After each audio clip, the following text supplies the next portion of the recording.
नगर पालिका परिषद नीमच की विशेष बैठक सोमवार को पुराने सभा कक्ष में हुई, जिसमें शहर विकास से जुड़े 24 प्रस्ताव पारित किए गए।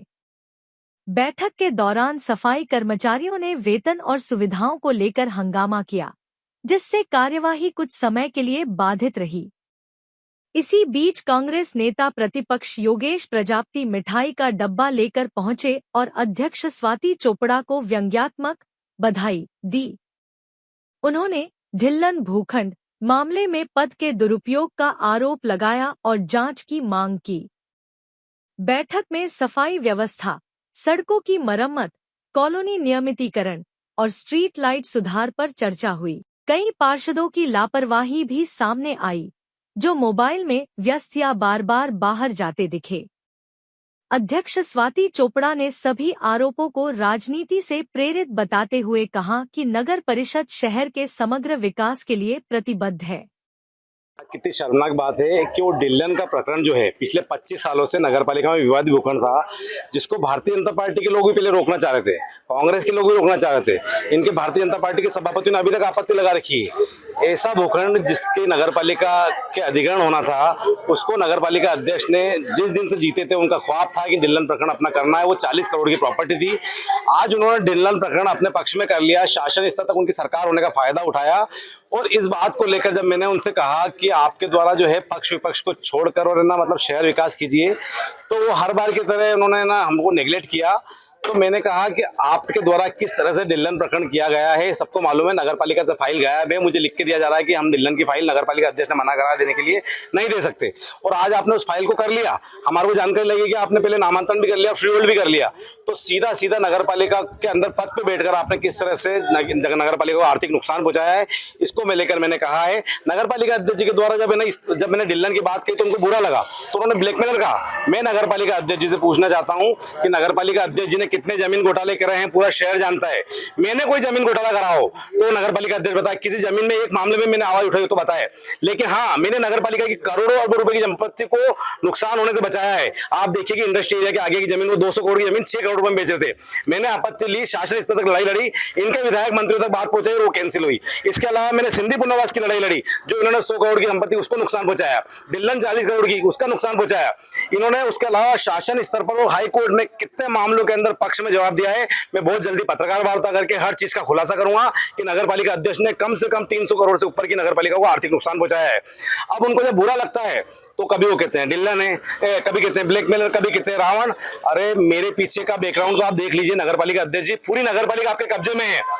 मैं नगर पालिका में घुसता हूं तब से आपके दलाल मेरे पीछे लग जाते हैं और देखते हैं कि मैं कहां जा रहा हूं, क्या कर रहा हूं। और जैसे ही आपके पास फोन चल जाता है, नगर पालिका को आपके पतिदेव गौरव जी, आपके ससुर जी संतोष जी चोपड़ा, आपके देवर जी कालू चोपड़ा किस तरह से नगर पालिका के कब्जा करके किस तरह से भ्रष्टाचार का आलम फैला रखा है, पूरा शहर देख रहा है।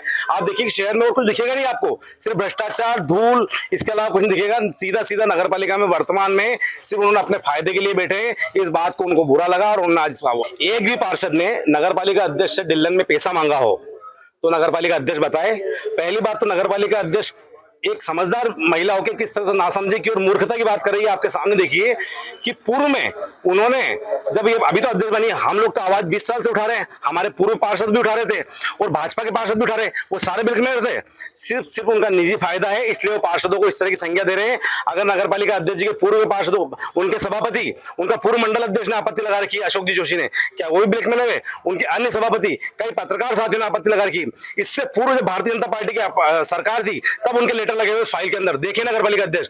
लेकिन फाइल कर करके किस तरह से लेटर गायब किए जा रहे हैं। नगर पालिका अध्यक्ष जी फाइल लाके बता दे, मैं पत्रकार वार्ता करके सबको बता दूंगा, दूध का दूध और पानी का पानी हो जाएगा कि नगर पालिका अध्यक्ष जी ने बैठकर उनकी पारिवारिक पृष्ठभूमि ने किस तरह से नगर पालिका को खोखला किया है। ये कि नगर पालिका अध्यक्ष जी पद पे तो बिठा दिया उनके परिवार के लोगों ने, लेकिन किस तरह से वो नासमझी की बात करती है कि वो मुझे तो कहती है कि शासकीय कार्य में बाधा। अब उनको सोचना चाहिए कि वो भी एक पार्षद है, से अध्यक्ष बने हैं, मैं भी एक पार्षद हूं। वो मात्र 30 वोटों से अध्यक्ष बने हैं, मैं 5,000 लोगों का प्रतिनिधित्व कर रहा हूं, उसके बावजूद वो मुझे कह रहे हैं कि शासी कार्य में था। उनको समझना चाहिए कि दोनों का पद बराबर है। उनको अध्यक्ष बिठा दिया, इसका मतलब वो नहीं कि मालिक हो गई है। 1 साल बाद उनको कोई पूछेगा भी नहीं, कोई नमस्ते नहीं करेगा। उनको जो पैसे वाले हैं ना, उनका ज्यादा हो जाएगा पैसा, और शहर में जब निकलेंगे तो लोग उनको कहेंगे कि भ्रष्ट और चोर नगर पालिका अध्यक्ष जा रही है। अगली बार मैं माइक लेके आऊंगा, क्योंकि नगर पालिका अध्यक्ष ने कहा है कि माइक हमारा है। तो नगर पालिका अध्यक्ष नगर पालिका की प्रॉपर्टी जिस तरह से जमीन अपनी समझ रही है, उस तरह से माइक भी अपना समझ रही है। कोई बात नहीं, माइक नया हमारा खुद का खरीद के लिए आएंगे। लगता है कि खुशखबरी पूरे शहरवासियों के लिए है कि 40 वर्षों बाद जो कॉलोनी का प्रस्ताव हम लाए थे, जिन ज़मीनों पर अतिक्रमण था उनको मुक्त करा के वहाँ पर हम लोगों ने जो कॉलोनी काटी थी वो हमारी टाउन एंड कंट्री से पास हो गई है। टीएनसीपी से अप्रूवल मिल चुका है उसको। तो आगे की प्रक्रिया के लिए जब हम आगे बढ़ रहे हैं तो एक विधिवत जो प्लॉट होंगे, वो जो मध्यम वर्गीय परिवार होंगे या जो भी पार्टिसिपेट करेंगे, विधिवत उनको आवंटित किए जाएंगे। तो निश्चित ही जो आवासीय कॉलोनी है उसमें लोगों को घर मिलेगा। जो व्यावसायिक है उसमें 40 प्लॉट हैं, तो लोग अपने गोदाम या अपना शोरूम बना पाएंगे, शहर का विकास होगा। और नगरपालिका की जो ज़मीनें हैं जो अतिक्रमण में जा रही थी, आज उनको भी मुक्त कराकर हम लोगों ने ये प्रयास जो किया है वो सफल हुआ है। और नगरपालिका को आय होगी राजस्व की, उससे 40 वार्ड में विकास कार्य होगा। तो ये पूरी विधिवत प्रक्रिया जो चल रही है, सभी को बधाई देती हूँ। उसके अलावा परिषद में आज हमारे जो विषय थे, लगभग 24 विषय थे। उनमें हमने हड़किया काल में जो पिकनिक स्पॉट के रूप में डेवलप करने के लिए जो प्रथम चरण है वो शुरू कर दिया है। उसमें हमारा पूरा रैम्प बनेगा ऊपर तक जाने का।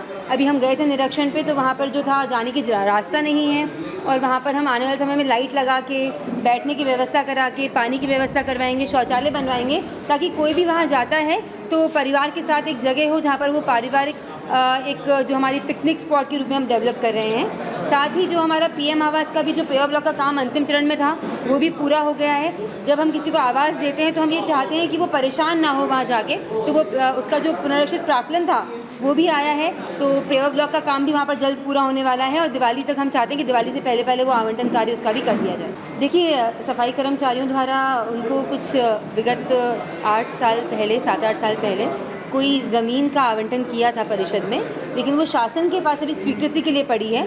तो उनका ऐसा कहना था कि हम करने पर, चूँकि हम भी नियमों से बंधे हुए हैं, तो जब तक शासन से अनुमति नहीं आती हम उनको प्लॉट नहीं दे पा रहे। निश्चित ही मेरे वो जो सफाई कर्मचारी भाई हैं उनका जो व्यथा है वो अपनी जगह सही है, और हमने मैडम को, मैंने सीएमओ को यही निर्देशित किया है कि आप शासन में पत्र लिखिए, स्मरण पत्र, और शासन से हम कोशिश करेंगे कि हम वहाँ पर जाकर उनके लिए जो है वो अनुमोदन लेकर आएंगे। नहीं, देखिए, परिषद की बैठक बहुत अच्छी चली है आज, और सब लोग बैठे थे यहाँ पर, सबने अच्छे से चर्चा करी है, आप सब देख रहे थे, सार्थक चर्चा हुई है। अगर किसी को 2 मिनट के लिए कोई फ़ोन आया या फिर कोई विषय है, वॉशरूम के लिए बाहर जाना पड़ता है, तो ये परिषद में हम ऐसे नहीं कर सकते हैं कि किसी को बाहर जाने से रोक लें।